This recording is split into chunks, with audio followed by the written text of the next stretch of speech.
Hi friends, welcome to my YouTube channel. ಬಾಣಂತಿ ಸಾರಿಗೆ ಬೇಕಾಗಿರೋ ಐಟಮ್ ಈರುಳ್ಳಿ, ಬೆಳ್ಳುಳ್ಳಿ ಮತ್ತೆ ಕಾಯಿನ ಕಟ್ ಮಾಡ್ಕೊಂಡು ತುರ್ಕೊಬೇಕು. ನೆಕ್ಸ್ಟ್ ಇದು ವಾಂತಿ ಹುಳಿ ಅಂತೀವಿ ನಮ್ಮ ಮಂಗಳೂರು ಸೈಡ್ ಅಲ್ಲಿ. ಹುಣಸೆ ಹಣ್ಣು ಬದಲಿಗೆ ಇದನ್ನ ನಾವು ಯೂಸ್ ಮಾಡ್ತೀವಿ ಯೂಶಲಿ ಬಾಣಂತಿಯರಿಗೆ. ನೆಕ್ಸ್ಟ್ ಇದು ಕಾಳು ಮೆಣಸು, ಅರಿಶಿನ, ಜೀರಿಗೆ, ಸಾಸಿವೆ ಮತ್ತೆ ಮೆಂತೆ ಕಾಳು. ಆಮೇಲೆ ಸಸಪ್ಪಿ ಅಂತ ಯೂಸ್ ಮಾಡ್ತೀವಿ. ಬರೀ ಬಾಣಂತಿಯರಿಗೆ ಮಾತ್ರ ಯೂಸ್ ಮಾಡೋದು ಈ ಕಾಳನ್ನ. ಇದು ತುಂಬಾ ಒಳ್ಳೆಯದು ಬಾಣಂತಿಯರಿಗೆ. ಮತ್ತೆ ಇದು ಕೊತ್ತಂಬರಿ ಅಂತ ಯೂಸ್ ಮಾಡ್ತೀವಿ. ಮತ್ತೆ ಇದಕ್ಕೆ ಇದು ಬೇಕು ಅಜ್ವೈನ, ವಾಮ ಅಂತಾನೆ ಇದನ್ನ ಕರೀತಾರೆ. ಇದಿಷ್ಟು ಇವಾಗ ಐಟಮ್ ಬೇಕು. ಬಾಣಲಿಗೆ ತೆಂಗಿನೆಣ್ಣೆ ಹಾಕೊಂಡು ಇವಾಗ ಕಾಳು ಮೆಣಸು ಹಾಕೊಂತಾ ಇದ್ದೀವಿ. ಇದನ್ನ ಚೆನ್ನಾಗಿ ಹುರ್ಕೊಬೇಕು. ಎಷ್ಟು ಜನಕ್ಕೆ ಮಾಡೋದು? ಬಾಗಿ ಮೆಣಸು ಚೊಟ್ಟು ತಕೊಂಡು ಅದನ್ನ ಹಾಕ್ಬೇಕು. ಚೊಟ್ಟು ತೆಗೆದು ಹಾಕ್ಬೇಕು. ಈಗ ಹೊರಿಬೇಕು. ಇದು ಚಟಪಟ ಅಂದಮೇಲೆ ಈಗ ನೆಕ್ಸ್ಟ್ ಕೊತ್ತಂಬರಿ ಹಾಕ್ತೀವಿ. ಇದು ಧನಿಯಾ ಅಂತಾನೆ ಹೇಳ್ತಾರೆ ಇದಕ್ಕೆ. ಧನಿಯಾ ಹಾಕಿದ್ಮೇಲೆ ಈಗ ಮೆಂತೆ ಹಾಕ್ತೀವಿ. ಮೆಂತೆ ಕಾಳು ಬರುತ್ತಲ್ಲ ಮೆಂತೆ, ಅದು ಅಷ್ಟು ಒಂದು ಟೇಬಲ್ ಸ್ಪೂನು ಅಥವಾ 2 ಟೇಬಲ್ ಸ್ಪೂನ್ ಹಾಕ್ತೀವಿ. ಇಷ್ಟು ಜೀರಿಗೆ ಹಾಕೊತಾ ಇದ್ದೀವಿ. ಈಗ ಸಾಸಿವೆ ಕಾಳು, ನೆಕ್ಸ್ಟ್ ವಾಮ, ಅಜ್ವೈನ ಅಂತಾನೆ ಹೇಳ್ತಾರೆ, ಅದನ್ನ ವಾಮ ಅಂತೀವಿ ನಾವು. ಇದು ಸಸಪಿ ಅಂತ, ಇದನ್ನ ಬಾಣಂತಿ ಸಾರಿಗೆ ಮಾತ್ರ ಯೂಸ್ ಮಾಡೋದು. ಅದನ್ನ ಒಂದು ಸ್ವಲ್ಪ ಹಾಕೊಳ್ಬೇಕು. ಒಂದು ಸ್ವಲ್ಪ ಕರಿಬೇವು ಹಾಕಬೇಕು. ಆಮೇಲೆ ಚೆನ್ನಾಗಿ ಸಾಟ್ ಮಾಡಬೇಕು.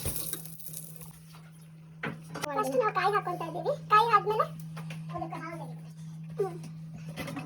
ಇವಾಗ ಇದು ಕಾಯಿ ಹಾಕಿ ರುಬ್ಕೊಂಡು ನಾವು ಕಾಯಿ ಹಾಲು ತಗೊಬೇಕು ಇದರಲ್ಲಿ. ಈಗ ಕಾಯಿ ಹಾಲು ಮಾಡ್ತಾ ಇದ್ದೀವಿ. ಚೆನ್ನಾಗಿ ಕಾಯಿನ ರುಬ್ಕೊಂಡು ಕಾಯಿ ಹಾಲನ್ನ ಬಂದಿರೋದನ್ನ ಫಿಲ್ಟರ್ ಮಾಡ್ಕೊತೀವಿ. ಕಾಯಿನ ಹಾಲನ್ನ ಈ ಕಾಯಿ ಹಾಲು ತುಂಬ ಒಳ್ಳೇದು ಬಾಣಂತಿಯರಿಗೆ, ಸ್ಕಿನ್ನಿಗೆ, ಹೇರ್ಗೆ ಎಲ್ಲನೂ ಒಳ್ಳೇದು. ಈಗ ಇದನ್ನ ಹೊರದಿರೋದನ್ನ ಇವಾಗ ಮಿಕ್ಸಿಗೆ ಹಾಕಿ ಮತ್ತೆ ಅದನ್ನ ಪೌಡರ್ ಥರ ಮಾಡ್ಕೊತೀವಿ. ಸೊ ಎಲ್ಲ ಇಂಗ್ರೀಡಿಯೆಂಟ್ಸ್ ಚೆನ್ನಾಗಿ ಕಟ್ಕೊತೀವಿ. ನೋಡಿ ಸ್ವಲ್ಪ ತೆಂಗಿನೆಣ್ಣೆ ಹಾಕಿ ಈಗ ಸೆಕೆಂಡ್ ಇಂಗ್ರೀಡಿಯೆಂಟ್ನ ಹುರ್ಕೊಬೇಕು. ಫಸ್ಟ್ ಎಣ್ಣೆ ಸ್ವಲ್ಪ ಹಾಕ್ಕೊಬೇಕು, ತೆಂಗಿನೆಣ್ಣೆ. ಆಮೇಲೆ ಈ ಥರ ಬೆಳ್ಳುಳ್ಳಿ ಹೋಳುಗಳನ್ನ ಮತ್ತೆ ಈಗ ಈರುಳ್ಳಿನ ಸ್ವಲ್ಪ ಕಟ್ ಮಾಡಿರೋದನ್ನ ಈ ಥರ ಹಾಕಿ ಯೂಶಲಿ ಬಾಣಂತಿಯರಿಗೆ ತೆಂಗಿನೆಣ್ಣೆ ಯೂಸ್ ಮಾಡಬೇಕು, ಅದು ಒಳ್ಳೆಯದು ಅಲ್ಲಿ. ಮತ್ತು ಇದನ್ನ ಸ್ವಲ್ಪ ಸಾಫ್ಟ್ ಮಾಡ್ಕೊಬೇಕು, ಸ್ವಲ್ಪ ಬ್ರೌನಿಶ್ ಆಗೋದು. ತುಂಬ ಒಳಗಿರೋ ತೆಂಗಿನಕಾಯಿ ಫ್ರೆಶ್ ಇರುತ್ತಲ್ಲ, ಈ ಬ್ರೌನಿಶ್ ಇಲ್ಲದೆ ಇರೋದು ಅದು ಯೂಸ್ ಮಾಡಬೇಕು ಈ ಹೊರ್ಕೊಳ್ಳೋಕ್ಕೆ. ಸ್ವಲ್ಪ ಲೋ ಫ್ಲೇಮಲ್ಲಿ ಇಟ್ಟು ಹೊರ್ಕೊಬೇಕು.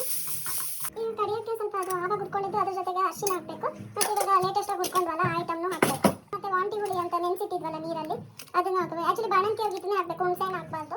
ಇದನ್ನ ಯೂಸ್ ಮಾಡೋದು ತುಂಬ ಒಳ್ಳೆಯದು. ಅದ್ರ ಜೊತೆ ಸ್ವಲ್ಪ ನೀರು ನೆನೆಸಿದೆ, ಸ್ವಲ್ಪನೇ, ತುಂಬ ಅಲ್ಲ.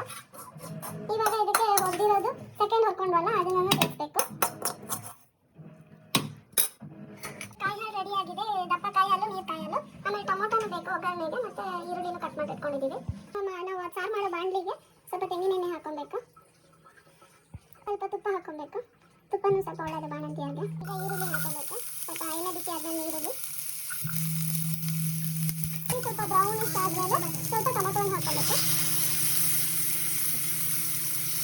ಮತ್ತೆ ಸಾಸ್ ಮಾಡಬೇಕು. ಈಗ ಸ್ವಲ್ಪ ಉಪ್ಪನ್ನು ಹಾಕೊಬೇಕು. ಕಣ್ಣಿಗೆ ಹಾಕೊಬೇಕು. ನೀರು ಕಾಯಿ ಹಾಕಬೇಕು. ನೀರು ಕಾಯಿ ತಗೊಂಡಿದ್ದೀವಲ್ಲ ಅದು ಹಾಕಬೇಕು.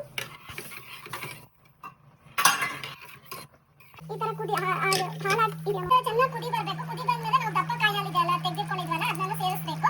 ದಪ್ಪ ಕಾಯಿ ಹಾಲು ತುಂಬ ಒಳ್ಳೆಯದು ಆರೋಗ್ಯಕ್ಕೆ, ಬಾಣಂತಿಯಲ್ಲಿ ತುಂಬ ಒಳ್ಳೆಯದು. ಅದಕ್ಕೆ ಅದನ್ನ ಯೂಶಲಿ ಎಲ್ಲದರಲ್ಲೂ ಯೂಸ್ ಮಾಡ್ತೀವಿ. ಬಾಣಂತಿ ಸಾರು ರೆಡಿ ಆಗಿದೆ ನೋಡಿ, ಕುದಿ ಬಂದಿದೆ. ಇನ್ನು ಆಫ್ ಮಾಡ್ಬೋದು. ಚೆನ್ನಾಗಿ ಕಾಯಿಸ್ಬಿಟ್ಟು ಆಮೇಲೆ ಆಫ್ ಮಾಡಬೇಕು. ಸೊ ಈ ಥರ ಕುಸುಬ್ಲಕ್ಕಿ ಅನ್ನಕ್ಕೆ ಇಷ್ಟು ಸಾರು ಜಾಸ್ತಿ ಹಾಕೊಂಡು ತಿನ್ನಬೇಕು.